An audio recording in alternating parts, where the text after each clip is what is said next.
Assalamualaikum and welcome to Pika Storyteller Channel. Pika nak ucapkan terima kasih pada korang semua yang sudi untuk klik pada video kali ini. Dan seperti biasa pada yang baru saja datang ke channel ni, jangan lupa untuk terus tekan butang subscribe di bawah dan juga follow Pika di Instagram Pika Storyteller. Jadi untuk video kali ini, Pika akan menceritakan tentang satu kejadian seram yang berlaku pada sebuah keluarga ni pada malam tahlil ke-40 arwah nenek diorang. So, tanpa kita buang masa, jom kita mulakan dengan kisah seram kali ini.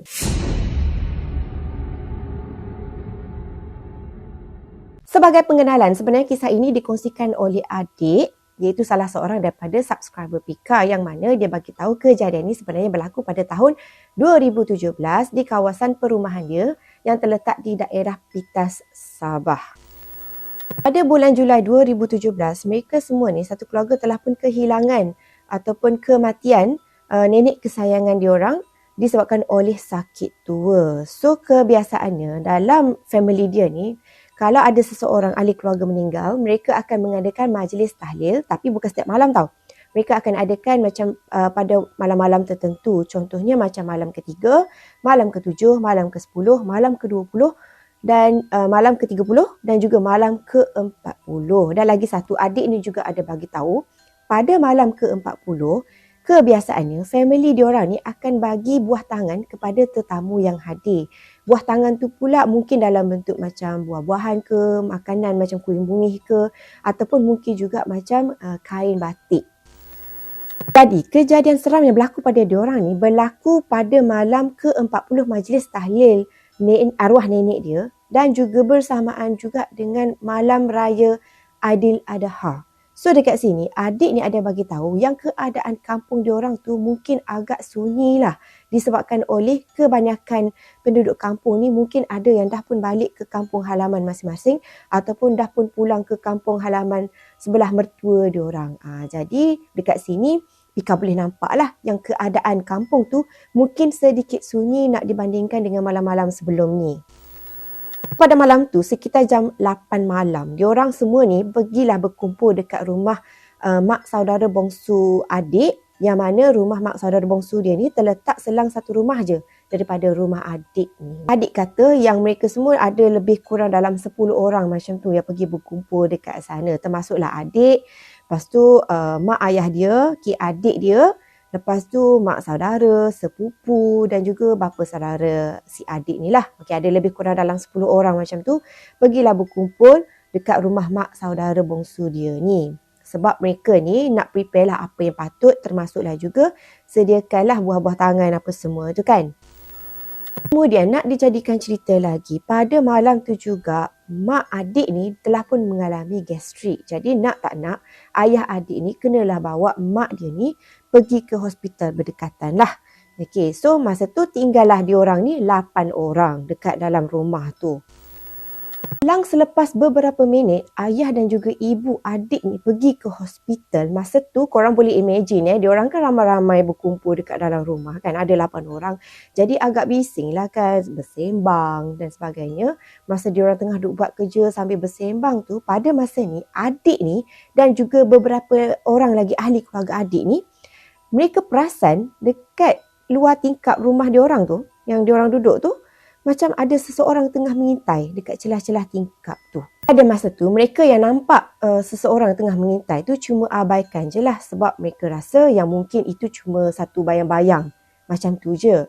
So, yang melihat kelibat tu tadi cuma mendiamkan diri sampai dah tiba-tiba bila semua macam mengadap ke kawasan tingkap tu kan. Kesemua diorang ni memang nampak lagi sekali ada satu susuk tubuh, okay, macam bayang-bayang macam tu, yang mengintai diorang daripada celah-celah tingkap ni. Lepas tu pula, bayang tu tadi, dia punya kelibat tu macam kelibat mak kepada adik ni. Sedangkan mak dia kan pergi ke hospital dengan ayah dia kan. Dan pada masa yang sama juga, mereka semua ni dapat menghidu sesuatu yang wangi, itu bau macam kasturi macam tu. Pada masa ni, kesemua ahli keluarga adik ni mula rasa tak sedap hati. Sebab diorang boleh nampak susuk tubuh tu dekat luar rumah. Lepas tu dapat bau macam limau kasturi kan. Dan tiba-tiba ada lagi satu kejadian yang membuatkan mereka ni lagi rasa macam cuak. Disebabkan oleh tiba-tiba mereka semua ni dapat mendengar suara seseorang memberi salam dekat luar rumah dan suara tu juga memanggil-manggil nama mak saudara bongsu diorang ni. Jadi pada masa ni, mereka semua ni try untuk stay positif lagi lah. So, suami kepada mak saudara ni pun bingkas bangun. Lepas tu kan tadi ada orang bagi salam dan memanggil-manggil nama mak saudara adik ni kan. Jadi suami mak saudara dia ni pun terus bingkas bangun. Lepas tu dia pergilah tengok kan. Biasalah kalau kita dengar orang bagi salam, mestilah kita keluar tengok siapa yang bagi salam tu. Mungkin ada tetamu yang datang ke macam tu kan. Lepas tu yang mengejutkan lagi, bila dia buka je pintu rumah tu, tak ada sesiapa pun dekat luar rumah ni. So dekat sini mak saudara dia ni pun masih lagi try untuk be positif lah. Dia kata alah mungkin mak si adik ni kot dah balik daripada hospital. Lepas tu suami dia ni pun tengoklah dekat luar rumah. Dia katalah kalau betul tu adalah mak kepada si adik ni, kenapa kereta yang diorang gunakan tadi tak ada? So mestilah diorang tahu kan kereta yang digunakan oleh mak dan ayah adik ni pergi hospital tu pakai kereta mana. Tapi kereta tu tak ada dekat luar rumah tu. So nampaknya macam mungkin bukanlah mak dengan ayah si adik ni. Tapi untuk kepastian lagi, mereka ni pun decide untuk telefon ayah kepada si adik ni untuk memastikan dekat mana dia orang sekarang berada. Adakah mereka sudah kembali ke rumah ataupun mereka ni masih lagi berada dekat hospital. Lama lepas tu, adik ni pun pergilah call parents dia kan, nak tanya dekat mana dia orang ni kan. Lepas tu bila adik ni call, ayah dia cakap yang ayah dan juga mak adik ni masih lagi berada dekat hospital. So maksudnya kalau diorang masih lagi berada dekat hospital, siapa yang bagi salam tadi? Masa ni kesemua diorang ni dah mula rasa seram sejuk. Jadi dekat sini salah seorang daripada ayah saudara adik ni, dia ni macam alim-alim juga sikit lah.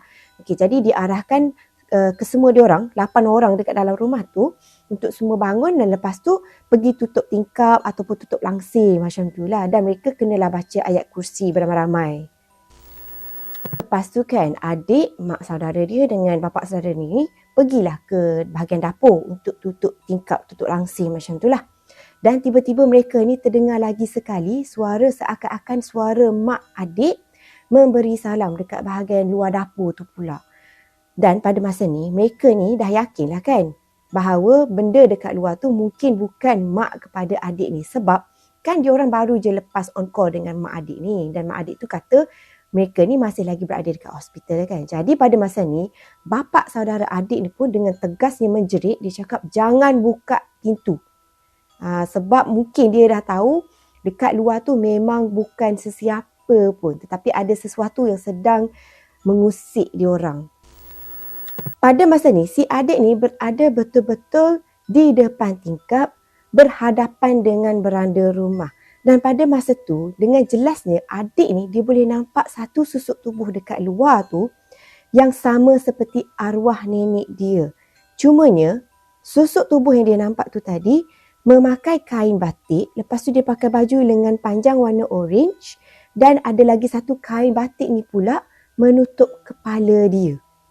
Pada masa ni, bapa saudara dia yang menjerit cakap jangan buka pintu semua tadi tu, dia pergi tanya si adik, kau nampak kan tu kan? Kau nampak kan? Macam tu lah. Maksudnya, bapa saudara dia pun memang nampak juga susuk tubuh tu. Jadi adik ni tadi, bila dia dah dekat kan dengan benda tu, so dia macam menggigil ketakutan lah. So dia cuma mampu menganggukkan kepala sahaja sebab dia nak bagi tahu, dia nampak lah juga susuk tubuh tu kan. So dalam keadaan ketakutan juga, adik ni pun terus pergi keluar dekat kawasan ruang tamu ni dan dia pun bagi tahulah dekat family members dia yang lain-lain yang ada dekat ruang tamu tu tentang apa yang dia nampak tadi. Pada masa yang sama juga, bapa saudara dia tadi keluar daripada rumah, lepas tu dia pergi kejar susuk tubuh yang dia orang nampak tu tadi. Dia pergi kejar, manakala family members yang lain yang ada dekat dalam rumah, 7 orang tu pula, dia orang ni semua menangis. Satu disebabkan mungkin dia orang ni ketakutan. Dan yang kedua adalah disebabkan oleh mereka ni rasa macam sedih sebab diorang macam tiba-tiba rasa rindu pada arwah nenek kan. Sebab benda yang menjelma tu tadi menyerupai arwah nenek diorang tu. Okey, tak lama selepas tu, bapa saudara dia tadi yang pergi kejar susuk tubuh tu pun balik. Lepas tu dia pun bagi tahulah dia kejar benda tu. Dia kejar susuk tubuh macam arwah nenek tu. Tapi lepas tu benda tu hilang macam tu je. Tiba-tiba menghilangkan diri macam tu lah. So tak lama kemudian diorang ni pun dalam masih lagi lah dalam keadaan terkejut dan juga masih lagi menangis kesedihan kan. Diorang ni pun ramai-ramai lah baca Yasin. Dan pada masa yang sama juga, mak dan juga ayah adik yang daripada hospital ni pun pulang. So diorang ni pun bila tengok family members yang lain ni dalam keadaan macam baca Yasin pun dalam keadaan sedih, menangis, muka macam ketakutan. So diorang tanyalah kenapa macam ni kan? Apa yang berlaku? So masing-masing pun menceritakanlah yang diorang ni semua nampak susuk tubuh macam arwah nenek diorang dekat luar rumah yang bagi salam. Lepas tu suara pula macam suara mak kepada si adik ni. So dekat sini si adik ni dia bagi tahu yang sebenarnya sepanjang selepas kematian arwah nenek dia tak ada benda seram yang berlaku pun. Cuma tak tahu kenapa pada malam yang ke-40 tu ada sesuatu yang pelik yang berlaku macam tu kan. Cuma dia ada bagi tahu Pika lah sebenarnya arwah nenek dia ni seorang yang memang sangat-sangat lembut, sangat-sangat baik. Jadi Pika rasakan dekat sini yang menjelmakan diri sebagai sosok arwah nenek dia tu tadi bukanlah kata belaan ke apa, tak ada. Okey, memang na'uzubillah tak ada. Pika rasakan itu cumalah jelmaan makhluk halus, jin ke syaitan ke yang menyerupai si arwah ni untuk mengusik family tu. Bukanlah kata arwah nenek balik ke apa tak, sebab kita kan tahu bila seseorang itu telah pun meninggal dunia, memang dah terputus terus hubungan antara dua dunia yang berbeza ni. Dan kebiasaannya yang menjelmakan diri menyerupai arwah tu bukanlah roh yang balik ke rumah, tak ada tak ada roh yang balik ke rumah. Yang tu cumalah makhluk lain yang menyerupai si arwah ni untuk menakut-nakutkan orang yang masih lagi hidup. Apapun Pika harap semoga arwah nenek kepada adik ni ditempatkan di kalangan orang-orang yang beriman. Jadi dekat sini, apa pandangan korang tentang kisah seram yang Pika ceritakan kali ni? Apapun bolehlah korang berikan komen tentang kisah ini di komen di bawah. Apapun itu sahajalah video Pika untuk kali ini. Seperti biasa, tekan butang subscribe dan juga follow Pika di Instagram Pika Storyteller. So, see you all soon in my next video. Bye!